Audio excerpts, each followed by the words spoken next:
গতকাল ইডেন গার্ডেন্সের ম্যাচে বিরাটের কাছে এক ভক্ত নিরাপত্তা ফাঁকি দিয়ে তা সেখানে চলে যায় এবং তারপরই কিন্তু তাকে গ্রেফতার করা হয়েছে এবং এই ধৃতকে আজকে আদালতেও পেশ করা হয়।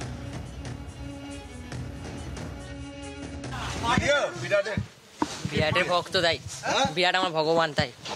এই যে অ্যারেস্ট হলে এখন খারাপ লাগছে না?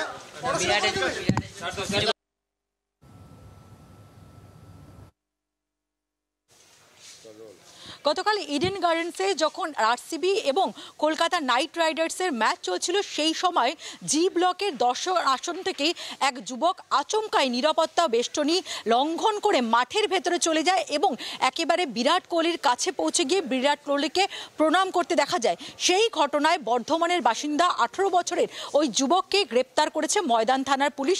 পুলিশের যেটা বক্তব্য যে পুলিশকে বাধা দেওয়া এবং তার পাশাপাশি যে ক্রিমিনাল ট্রেসপাসিং সেই অভিযোগেই তাকে গ্রেপ্তার করা হয়েছে। আজকে যখন আদালতে যুবককে নিয়ে আসা হয় তার বক্তব্য তিনি বিরাট কোহলির অত্যন্ত বড় ফ্যান, তার কাছে বিরাট কোহলি ভগবান এবং তার জন্য যে কোনো রকম পরিস্থিতির সম্মুখীন হতে রাজি আছেন তিনি। আজকে তাকে আদালতে পেশ করা হয়েছে এবং তাকে হেফাজতে নেওয়ার জন্য আবেদন জানানো হচ্ছে পুলিশের তরফ থেকে যে অন্য কোনো উদ্দেশ্য নিয়ে ওই যুবক ক্রিমিনাল ট্রেসপাসিং করেছিল কিনা সেই সমস্ত বিষয়গুলো খতিয়ে দেখা হচ্ছে। ক্যামেরা পার্সন মিন্টু বসাকের সঙ্গে পিয়ালি মিত্র, জি24 ঘন্টা, কলকাতা। বাংলার আওয়াজ, বাঙালির আবেগ, জি24 ঘন্টা।